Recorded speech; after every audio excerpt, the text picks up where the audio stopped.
Alors, Caroline Baudry, vous travaillez donc pour la CARSAT. Avant de comprendre ce qu'est la pension de réversion, déjà, est-ce que vous pouvez nous rappeler ce qu'est la CARSAT ? Donc la CARSAT, c'est la Caisse d'assurance retraite et de santé au travail, qui est un organisme de sécurité sociale.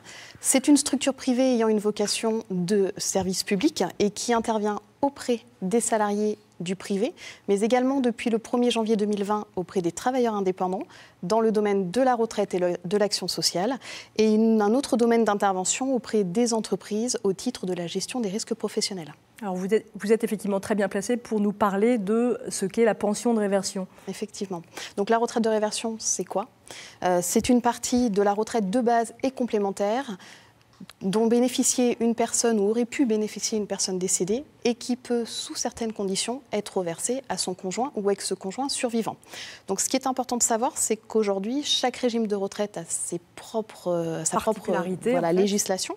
Donc il convient de voir sur la carrière de votre conjoint ou ex-conjoint décédé les régimes auprès desquels il a cotisé pour s'adresser à chacun des régimes, pour voir si vous êtes éligible ou non à la pension de réversion. Alors, ce n'est pas forcément très simple et très limpide pour tout le monde. Je vous propose de regarder cette vidéo et on continue à parler de tout ça juste après. Mon mari est décédé et j'ai une toute petite retraite. Je ne sais pas comment je vais faire. Tu t'es renseigné sur la pension de réversion ? La pension de réversion, c'est la possibilité pour le conjoint vivant de récupérer une partie de la retraite que le conjoint décédé touchait ou aurait dû toucher. Aujourd'hui, 4,5 millions de personnes sont concernées, soit un quart des retraités. 89% des bénéficiaires sont des femmes. Mais hélas, la pension de réversion, c'est loin d'être automatique. Pour y avoir droit, il faut remplir certaines conditions. Tout d'abord, cela ne concerne que les conjoints mariés. Si vous étiez en concubinage ou pacsé, même avec des enfants, vous n'y avez pas droit. Et selon votre statut, salarié du privé, profession libérale, commerçant ou artisan, exploitant agricole ou fonctionnaire, des conditions d'âge et de ressources vous seront demandées. Par exemple, vos revenus de veuf ou de veuve ne doivent pas dépasser 20 862 €, sauf si vous êtes fonctionnaire. Attention, pour toucher la pension de réversion, il faut en faire la demande et son versement n'est pas rétroactif. Il faut donc le faire très vite après le décès. Si c'est votre cas, renseignez-vous sur vos droits auprès de la caisse de retraite du défunt. Alors attention, il y a eu plein d'infos, vous n'avez peut-être pas eu le temps de tout noter. Caroline Baudry, on revient sur tout ce qui a été dit en détaillant un petit peu. Déjà, attention, au 1er janvier, il y a eu quelques changements, notamment pour ce qui est des plafonds. Alors oui, effectivement, les plafonds de retraite, donc ça fait partie d'une des 3 conditions pour pouvoir être éligible à la retraite de réversion. Les plafonds changent. Pour une personne seule, c'est 1 759 € par mois. Et pour un couple, c'est 2 815 € par mois. D'accord. Donc par rapport effectivement à ce qu'on a pu voir à l'instant. Alors quelles sont les conditions d'attribution ? Les conditions, que la personne décédée ait été salariée du privé, artisan, commerçant, salarié agricole ou exploitant agricole, les conditions sont identiques. Après, pour les fonctionnaires, les professions libérales, effectivement, c'est d'autres conditions. Donc il y a 3 conditions. Il y a une condition de mariage, comme l'explique très bien la vidéo. Ah, c'est vraiment la condition sine qua non, il faut être marié. Voilà, avoir été marié ou être marié avec la personne décédée. On fait beaucoup la promotion du mariage, je tiens à le souligner dans cette émission. Hier, on parlait aussi des héritiers, il faut être marié, donc là, il faut aussi être marié pour toucher la pension de réversion. Le PACS et le concubinage n'ouvrent pas droit à la retraite de réversion. Ça ne marche pas. Par contre, si vous êtes remarié ou que vous vivez de nouveau en couple, vous pouvez quand même être éligible à la retraite de réversion. Ça vaut aussi pour les couples homosexuels, tant qu'il y a mariage. Tant qu'il y a mariage. On est d'accord. Voilà. Il y a une deuxième condition qui est une condition d'âge. Vous devez, au moment de la demande, avoir au moins 55 ans. Alors cet âge peut être abaissé à 51 ans si votre conjoint ou ex-conjoint est décédé avant le 1er janvier 2009. D'accord. Mais sinon, ça reste 55 ans. Donc, il n'y a pas de pension de réversion si on a 45 ans, par exemple. Non, par contre, il y a l'allocation veuvage, qui peut être une allocation qui peut être versée pendant 2 ans, sous condition de ressources. Donc, il y a un plafond de ressources à ne pas dépasser. Et ensuite, vous avez une 3e condition, qui est une condition de ressources. Vos ressources personnelles ne doivent pas dépasser un plafond fixé par le législateur. Donc, c'est ce qu'on disait tout à l'heure, 1 759 € pour une personne seule et 2 815 € pour un couple, puisque vous pouvez être de nouveau remarié ou vivre de nouveau en concubinage. Dans les ressources, on tiendra compte des salaires si vous êtes salarié. Si vous êtes retraité, on tiendra compte de vos retraites personnelles et complémentaires. Et si vous avez des biens mobiliers, immobiliers, personnels, et je dis bien personnels, ceux qui sont issus de la communauté ne seront pas pris en compte. Mais dans le cas de biens mobiliers, immobiliers personnels, on tiendra compte de 3% de la valeur vénale du bien. D'accord. Donc 3 conditions qu'il faut remplir. Je vous propose d'écouter peut-être le témoignage d'une téléspectatrice, Christine, qui est veuve depuis 19 ans. On l'écoute. Bonjour, Christine Lamour. Je perçois la pension de reversion suite au décès de mon mari il y a 19 ans.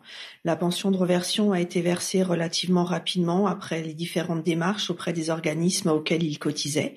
La pension de reversion a été versée trimestriellement pendant de très nombreuses années, depuis quelque chose comme 2-3 ans, peut-être un peu plus, mais même pas. Elle est payée mensuellement. Voilà, donc ce qui fait un petit plus, étant donné que mon mari était très jeune, donc très peu de cotisations, bien évidemment. Mais c'est toujours ça au niveau pour faire bouillir la marmite.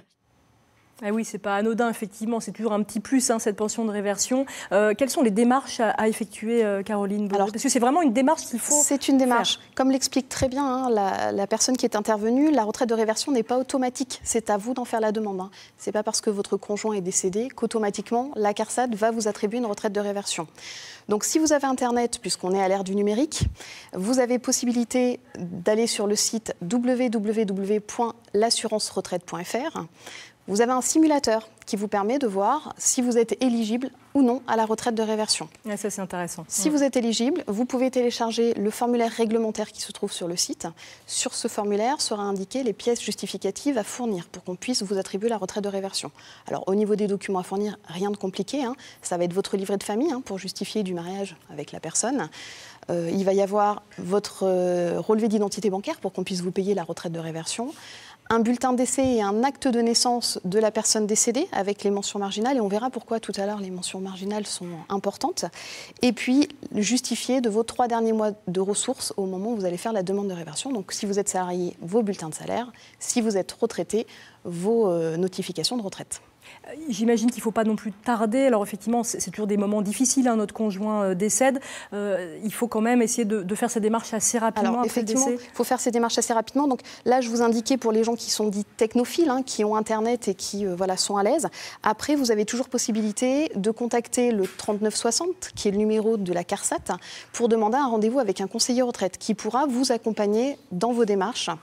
Donc, au niveau de la retraite de réversion, effectivement, comme vous le disiez, il y a un point de départ qui va faire que, soit vous pouvez avoir votre retraite de réversion rapidement, soit effectivement, on va attendre.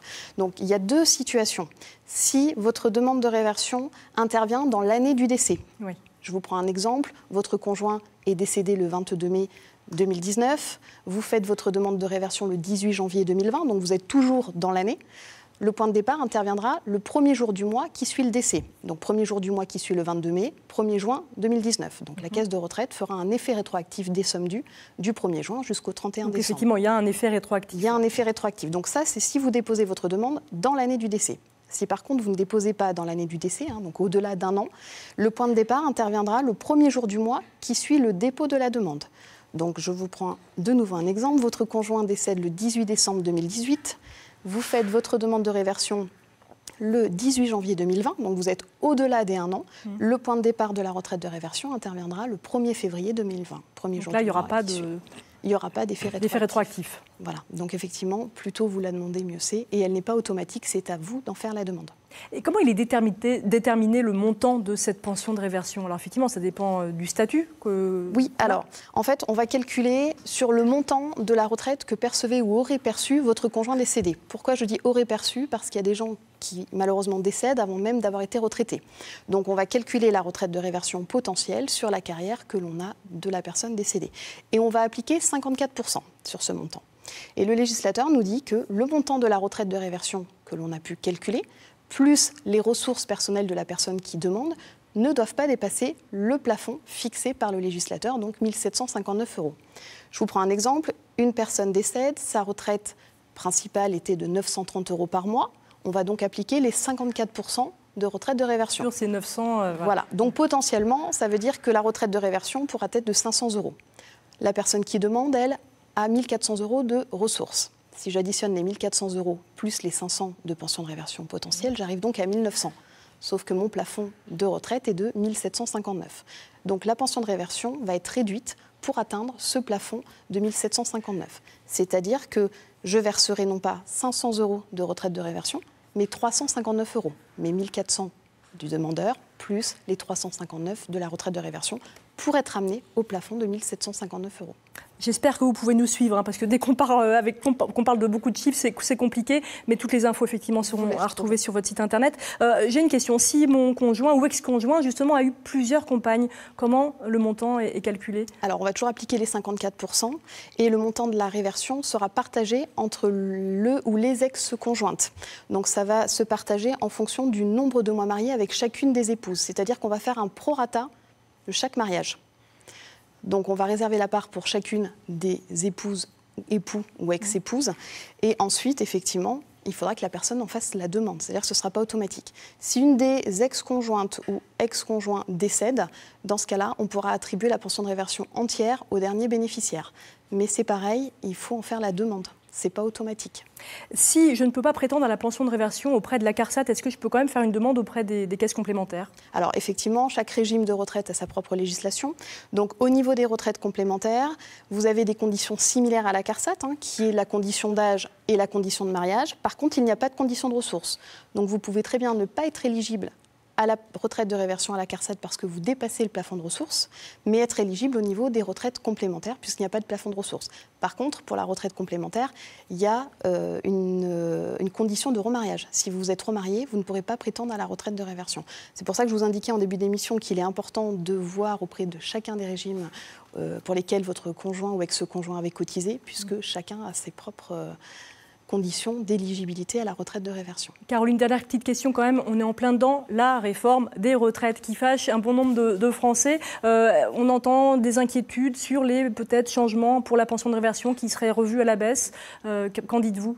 Alors, à ce jour, les caisses de retraite n'ont pas d'informations. Vous n'êtes pas sans suivre l'actualité et de voir qu'il y a toujours des consultations et des concertations qui sont en cours entre le gouvernement et les syndicats.